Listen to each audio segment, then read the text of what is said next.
नवग्रहपीडाहरस्तोत्रम्।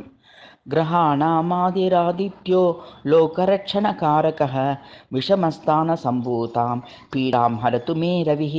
रोहिणीशः सुधामूर्तिः सुधागात्रः सुदाशनः विषमस्थानसम्भूतां पीडां हरतु मे विदुः।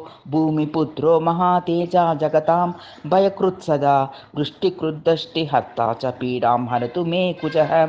उत्पातरूपो जगतां चन्द्रपुत्रो महाद्युतिः सूर्यप्रियकरो विद्वान् पीडां हरतु मे बुधः। देवमन्त्री विशालाक्षः सदा लोकहिते रतः अनेकशिष्यसम्पूर्णः पीडां हरतु मे गुरुः।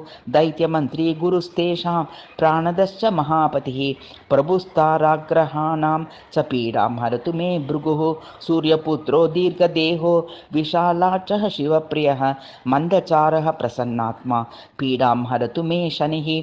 महाशिरा महावक्त्रो दीर्घद्रष्टो महाबलः अतनुश्चोर्ध्वकेशश्च पीडां हरतु मे तमः। अनेकरूपवर्णैश्च शतशोथसहस्रशः उत्पातरूपो जगतां पीडां हरतु मे शिखी।